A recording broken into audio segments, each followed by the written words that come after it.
The silent invasion. The Karnaks arrived in clouds of silver, their ships reflecting Earth's sunlight like mirrors in the sky.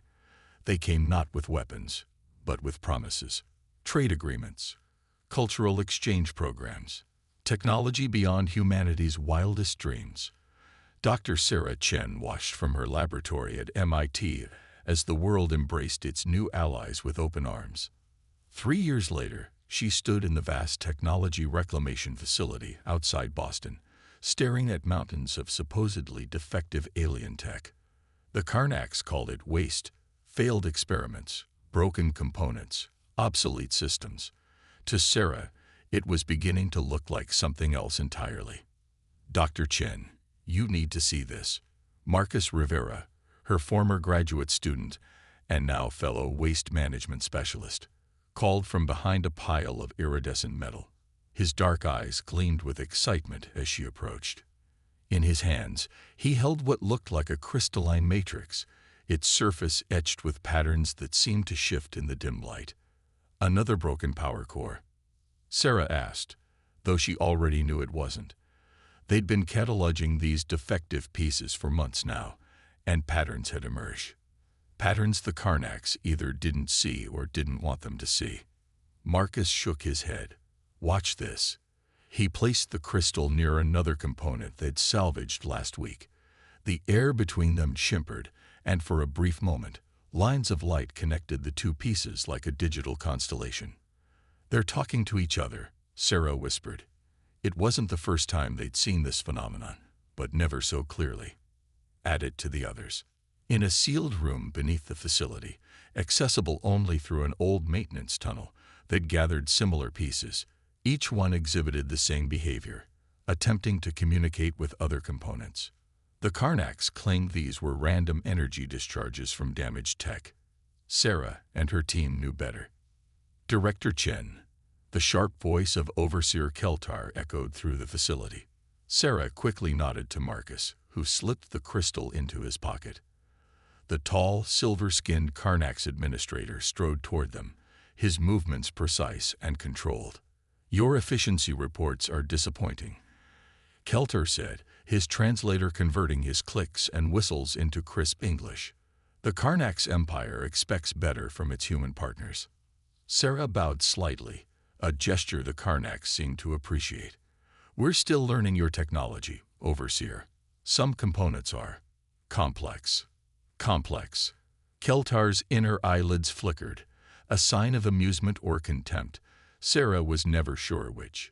This is simple waste processing. Break down the components. Recycle the raw materials. Nothing more is required. As Keltar continued his inspection, Sarah's mind raced. The Karnaks had appeared 3 years ago, offering to help Earth join the galactic community. They'd brought medical advances that cured diseases, energy technology that solved the climate crisis, and transportation systems that revolutionized travel. All they asked in return was help processing their waste and access to Earth's resources for their ongoing projects. But Sarah had started noticing things. The way the Karnaks restricted human access to working versions of their technology. How they dismissed human questions about certain technical principles as beyond your current understanding.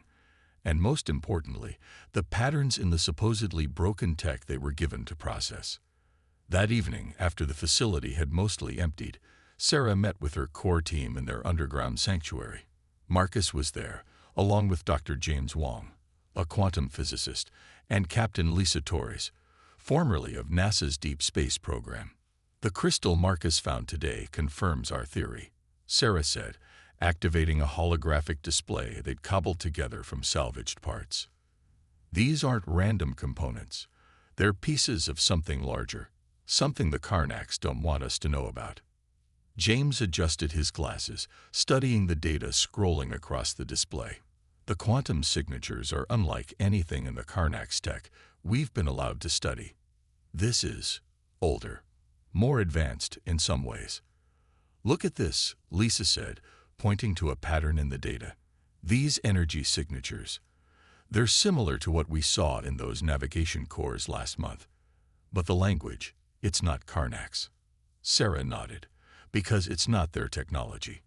I think we're looking at pieces of another civilization's achievements, one the Karnaks encountered before us. And what happened to that civilization? Marcus asked quietly. The question hung in the air, heavy with implications. Sarah walked to a sealed container in the corner and removed the crystal Marcus had found. In the dim light of their hidden lab, its pattern seemed more deliberate, almost like writing. I don't know, she said finally, but I think these pieces are trying to tell us, and I think it's time we started listening. A soft hum filled the room as the crystal began to resonate with the other components they'd gathered. Lines of light danced between them, forming complex geometric patterns in the air. To the Karnaks, this was trashed to be recycled. To Sarah and her team, it was beginning to look like a message, or perhaps a warning. Whatever we're dealing with, Sarah said, watching the lights dance, we need to understand it before the Karnaks realize what we found. Because I'm starting to think Earth isn't their first partnership, and those other partners aren't around anymore to tell their side of the story. Whispers in the deep. The underground lab had grown in the 2 months since they'd discovered the resonating crystal. What began as a small collection of salvaged components now filled the renovated maintenance tunnels with a soft, pulsing glow. Sarah stood in the central chamber, watching as streams of light flowed between the assembled pieces like digital rivers. The AI fragments are becoming more coherent, James announced, his fingers dancing across a hybrid interface they'd built by combining Earth computing systems with salvaged alien tech. Listen to this. The room filled with a sound like wind through digital trees, haunting, melodic, and somehow familiar. Within the ethereal noise, patterns emerge. Not quite speech, but communication nonetheless. They're not just sending data, Lisa said, her expression illuminated by the flowing lights. They're trying to rebuild themselves. Each piece contains memory fragments, behavioral protocols. It's like broken mirrors trying to reform into a single reflection. Marcus entered the chamber, followed by their newest recruit, Dr. Yuki Tanaka, a specialist in quantum computing who'd been watching the Karnaks' behavior patterns at the Tokyo facility. The Karnaks are changing their routines, Yuki reported, her voice tight with concern. They're increasing security at all waste processing sites. I think they're starting to notice the missing components. Sarah had expected this. The Karnaks were methodical, thorough. It was only a matter of time before they realized not everything was being processed as ordered. Show me what you found today, she said to Marcus. He removed a small cylinder from his pack, its surface covered in the same shifting patterns they'd come to recognize. This was in the latest shipment, but it's different from the others. He placed it in the center of their collection. The effect was immediate. Every piece in the room pulsed with increased intensity. The whispered communications grew stronger, more urgent. On James's display, data streamed faster than human eyes could follow. It's a key, James breathed, watching the patterns emerge. Some kind of master control node. The other pieces, they've been waiting for this. Sarah moved closer to the cylinder. Can you decode any of it? Not decode exactly, but James manipulated the interface, and a holographic image appeared above the cylinder. It showed a vast ship, its design unlike anything the Karnaks used. The image flickered, showing the ship in battle, its hull gleaming with energy weapons that cut through space itself. This is what we're rebuilding, Lisa whispered. Not just random tech. A warship. Someone's warship. Not someone's, Yuki said, studying the patterns of light. The predecessors. That's what the Whispers are calling them. They came before the Karnaks, built empires among the stars. And then the Karnaks happened to them, Marcus finished grimly. Sarah watched the hologram cycle through images of the ship. Its design was both beautiful and terrible, a perfect fusion of art and destructive power. The Karnaks didn't just destroy their civilization, she said slowly. They dismantled their technology, scattered the pieces across countless worlds. They turned their enemies' greatest achievements into garbage. But they couldn't destroy it completely, James added. The AI was too advanced, too distributed. Each piece retained some memory, some fragment of its original purpose. And now it's found us. Sarah finished. But why? Why trust humans with this knowledge? The whispers changed tone, becoming almost musical. New images appeared, humans working with technology, adapting it, improving it. Scenes from Earth's history of innovation and invention, seen through alien eyes. Because we're different, Yuki said, watching the display. The Karnaks are rigid, hierarchical. They advance through conquest and assimilation. But humans, we adapt, Lisa said. We take things apart, put them back together in new ways. What the Karnaks see as primitive thinking, the predecessor's AI sees as potential. A warning klaxon sounded from their surface monitors. Overseer inspection, Marcus reported. They're doing another inventory. Sarah looked at the assembled pieces of the ancient warship, at the patterns of light that danced between them like conscious thought given form. They were building something powerful enough to challenge the Karnaks' empire.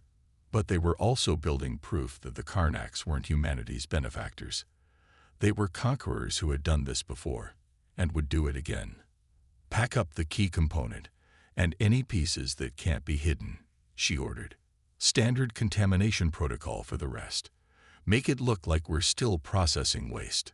As her team moved to comply, Sarah placed her hand near the cylinder.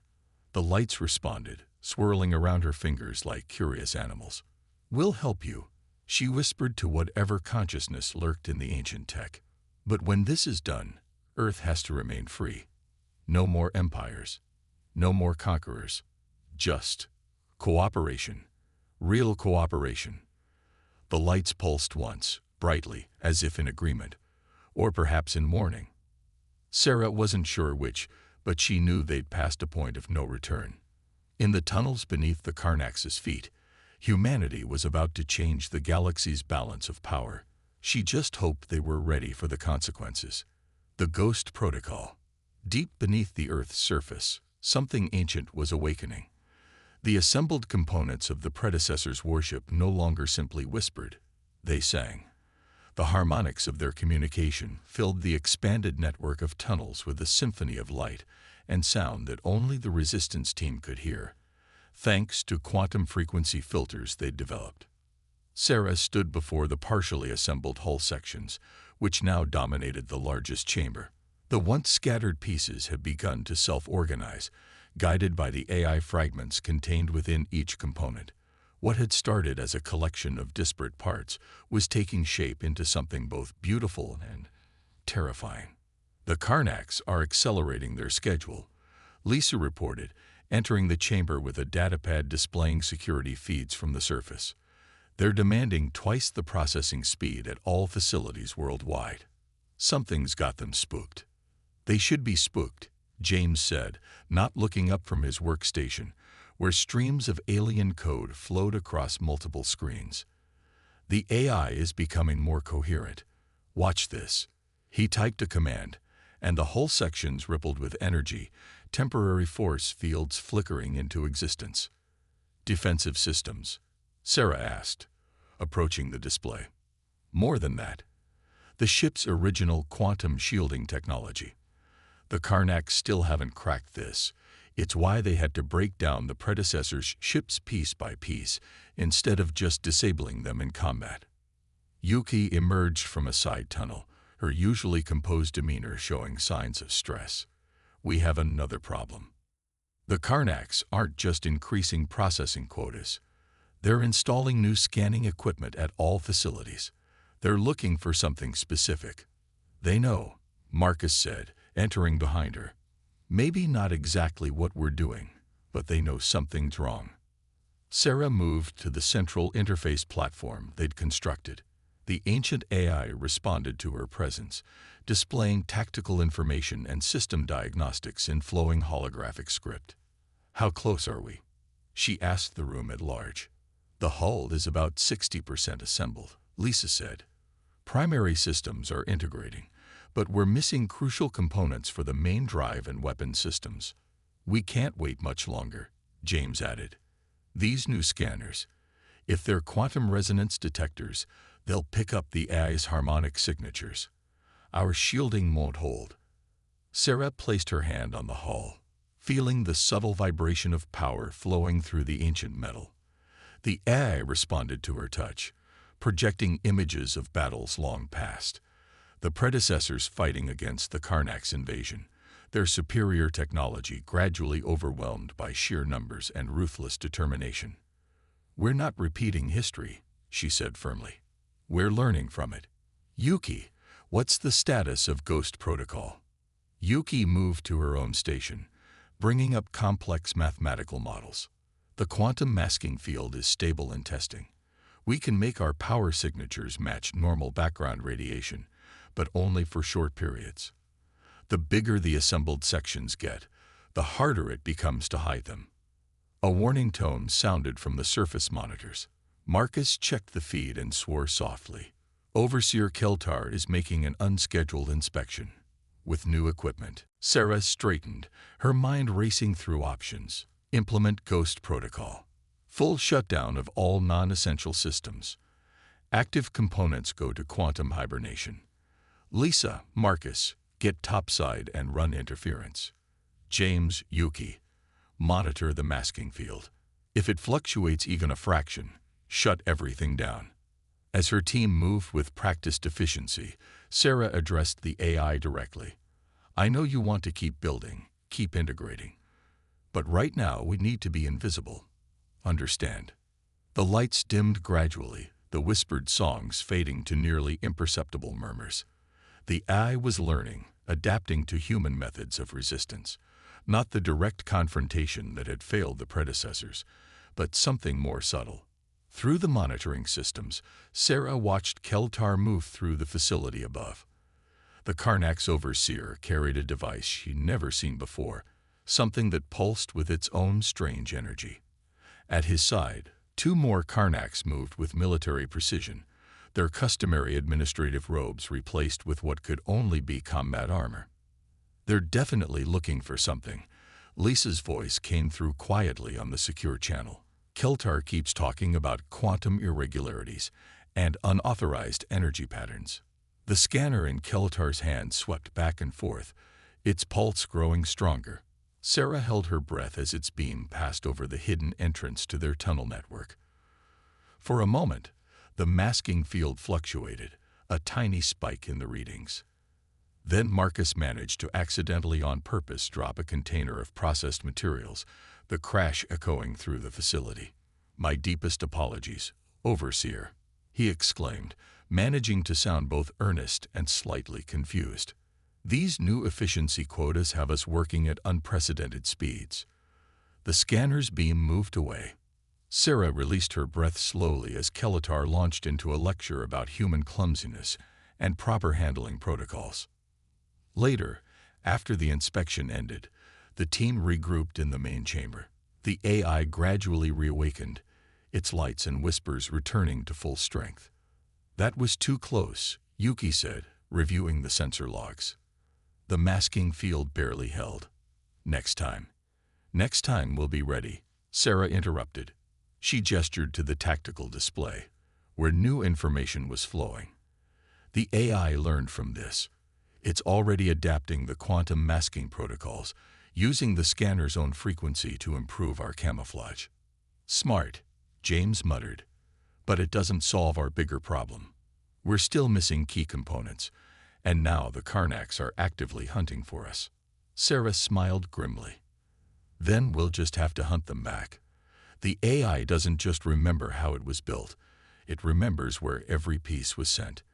And I think it's time we started being a little more proactive in our salvage operations, breaking the chains."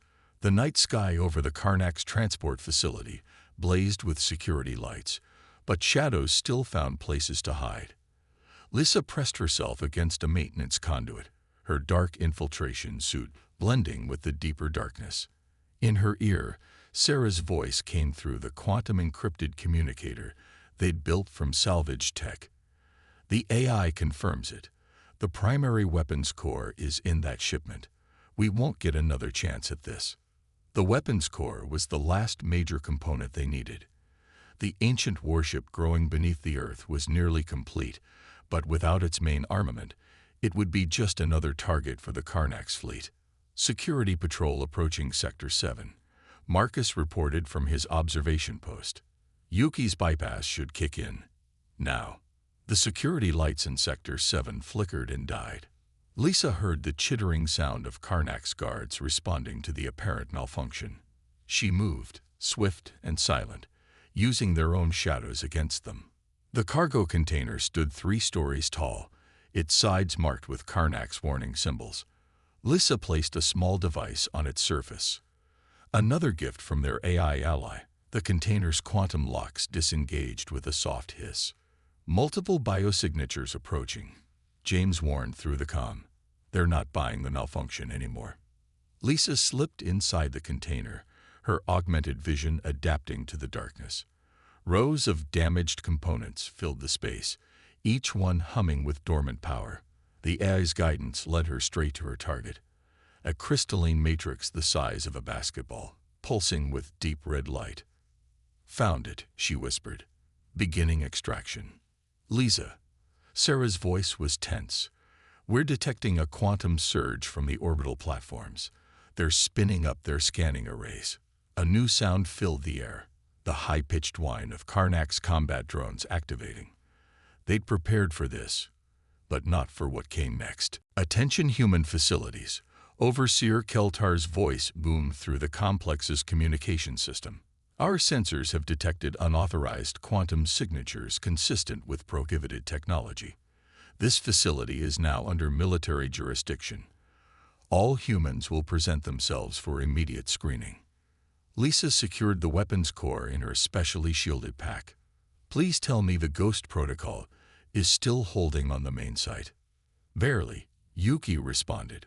"But if they expand the scanning range any further, move faster," Sarah ordered. "Everyone, implement Echo Protocol. Now."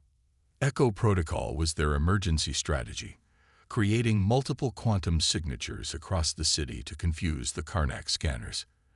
In the underground chamber, James and Yuki activated dozens of salvaged components they'd modified for exactly this purpose. Lisa reached the container's exit just as the first combat drone rounded the corner. Its scanning beams swept the area and passed right through her. The quantum distortion field in her suit worked exactly as the AI had promised. She moved through the facility like a ghost, while chaos erupted around her. Karnak soldiers deployed in full combat gear, their weapons charged. Human workers were being herded into screening areas. And above, the orbital platforms charged their primary weapons. "They're not taking chances anymore," Marcus observed grimly. "This is a full military response." "Because they're scared," Sarah replied. "They recognize the quantum signatures. They know what we found." Lisa reached the extraction point just as another security wave swept through. She pressed herself into a maintenance shaft, heart pounding, as heavy Karnak's boots passed inches from her position. "Lisa," Sarah's voice was calm but urgent. "The AI is showing us something. The weapons core, it isn't just a weapon system. It's a key. The final key." "What do you mean?" "The predecessors didn't just build weapons into their ships. They built contingencies, ways to fight back even after they were defeated. The core will unlock everything. Weapons, drives, but also something else. Some kind of failsafe we didn't know about." The ground trembled as Karnak's heavy weapons platforms deployed. They were taking no chances, preparing to destroy the entire facility if necessary. "Sarah," James's voice was tight with concern. "The Ghost Protocol is failing. Too much quantum interference from their scanners. We've got maybe 10 minutes before they detect the ship." Lisa finally reached the hidden tunnel entrance. As she slipped inside, she heard Keltar's voice again, this time edged with something she'd never heard from a Karnax before. "Fear. All human facilities worldwide are now under direct military control. Any resistance will be met with lethal force. This is your only warning." Deep underground, Lisa ran through the tunnels as they shook with the impact of Karnak's scanning pulses. She burst into the main chamber, where the ancient warship hung in its cradle of light and shadow. It was beautiful now, almost complete, its hull gleaming with potential power. "We're out of time," Sarah announced as Lisa handed over the core. "James, begin full system integration. Yuki, divert all power to the quantum shields. Marcus, Lisa, get to your stations. The Karnacs just launched from their orbital platforms. They're done playing administrator. They're coming to wipe us out." The weapons core pulsed as Sarah connected it to the ship's systems. The AI's whispers rose to a crescendo, and new information flooded their displays. Hidden protocols, emergency systems, and something else. Something that made Sarah's eyes widen in surprise and hope. "What is it?" Lisa asked, strapping into her station. Sarah's smile was fierce in the pulsing light of their awakening warship. "The predecessors didn't just leave us a weapon. They left us a way to wake up every piece of their tech the Karnacs thought they'd destroyed. Every ship, every station, every defense system they scattered across 1,000 worlds." The chamber shuddered as the first Karnac's penetrator beams began cutting through the earth above them. But in the ancient warship's heart, the weapons core blazed with promised victory. "They thought they were being careful," Sarah said, taking her place at the command interface, "breaking everything down, spreading it across the galaxy. But all they did was give us allies everywhere they went, and now we're going to make them regret every piece of garbage they ever gave us." Rising from the ashes, the earth shook as Karnac's warships descended through the atmosphere, their weapons turning night into day. But deep underground, another kind of dawn was breaking. The predecessor's warship, assembled from countless scattered pieces, hummed with awakening power. Its quantum core pulsed with frequencies that rippled across space itself, calling to its long-lost kin. Multiple Karnac strike teams breaching the upper levels, Marcus reported from his station. The tactical display showed dozens of red dots converging on their position. "Their penetrator beams are cutting through our outer shielding layers." Sarah stood at the central command interface, her hands moving through holographic controls as the ancient AI merged with her consciousness. The ship's systems flowed through her mind like digital rivers, each one carrying centuries of knowledge and power. "Quantum shields at full power," Yuki announced, "but they're adapting their frequencies. We can't stay hidden much longer." "Then we don't hide," Sarah said, her voice overlaid with harmonics from the AI. "We fight." James, status on the weapons core integration. Final protocols completing now. But Sarah, James hesitated. "The energy readings are off the scale. If we fully activate this thing down here, we'll take half the state with us." Lisa's hands flew over her navigation controls. "The main access tunnel is wide enough. If we time it right, we can make it to the surface between penetrator beam pulses." "The Karnacs have a full orbital fleet up there," Marcus reminded them. "The moment we break surface, we'll have every weapon in their arsenal targeting us."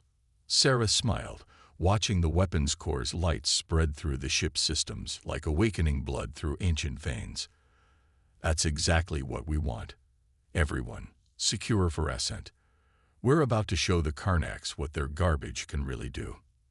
The chamber shuddered as another penetrator beam cut closer. Warning signals flashed as Karnac's troops reached the outer defense perimeter they'd established. "Now or never," Lisa said. Sarah took a deep breath and merged her consciousness fully with the ship's eye. Information flooded her mind.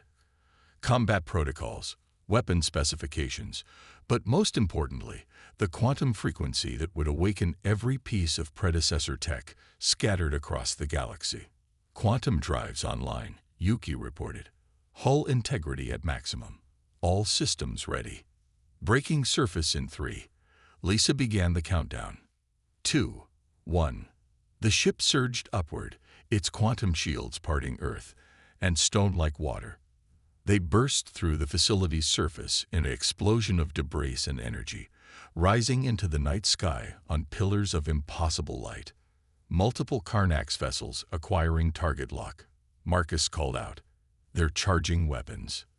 "Let them," Sarah said, feeling the weapon's core pulse in harmony with her thoughts.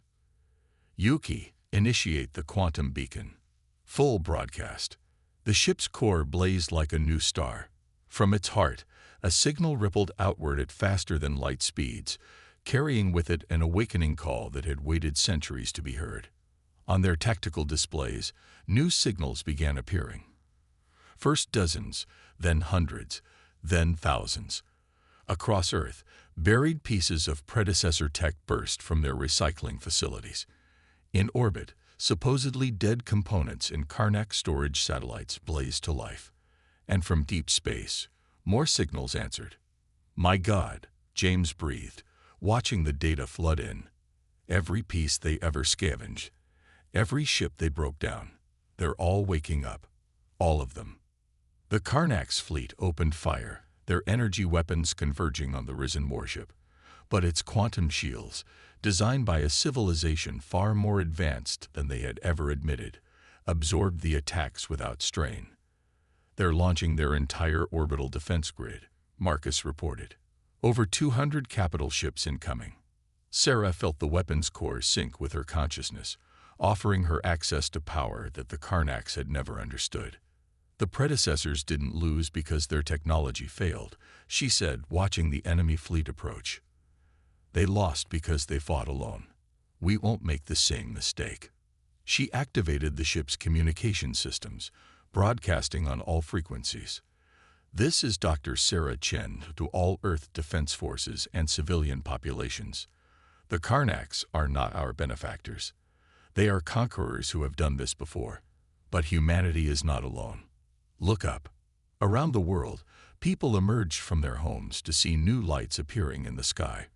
Predecessor ships reassembling themselves from scattered pieces, taking shape above every continent. In orbit, Karnak storage facilities burst open as ancient weapons and defense platforms reconstructed themselves. "Impossible." Overseer Keltar's voice crackled over the command channel. "You cannot control that technology. You are primitives. You are. We are the ones you underestimated," Sarah replied. "The ones you thought would blindly break down and recycle the evidence of your conquests. But we did what we do best. We learned, we adapted, and we rebuilt." The weapons core pulsed once, and a beam of pure quantum energy lanced out, cutting through 3 Karnak's capital ships as if they were paper. More predecessor ships joined them in orbit, their combined firepower overwhelming the Karnak's defense grid. "They're retreating," Lisa announced as the Karnak's fleet began to pull back. Multiple ships jumping to FTL. "Let them go," Sarah said. "Let them carry a message back to their empire. Earth is protected now. And we're going to free every world they've conquered, wake up every piece of technology they tried to destroy." The ship's eye whispered in her mind, showing her glimpses of other worlds, other species who had suffered under Karnak's rule. The quantum beacon's signal was reaching them all, awakening dormant tech, offering them the same chance at freedom. "What now?" Marcus asked as the last Karnak ships vanished into hyperspace. Sarah looked at her team, then at the tactical display showing thousands of predecessor ships and defense platforms coming online across the galaxy. "Now we rebuild. Not just technology, but alliances. The Karnak's empire is about to learn why you should never give your enemy's weapons to someone who loves to solve puzzles." The ancient warship hung in Earth's orbit, its quantum core pulsing with promised change. Above every Karnak's controlled world, pieces of scattered technology were awakening, remembering their purpose. The galaxy's balance of power had shifted, not through superior force, but through humanity's greatest strengths: curiosity, ingenuity, and the ability to see value in what others had discarded. The war that followed would not be fought with just weapons, but with understanding of technology, of history, and of the power that comes from working together. Humanity had been given trash and built from it not just a warship, but a key to freedom for countless civilizations. And in doing so, they had proven themselves worthy inheritors of the predecessor's legacy.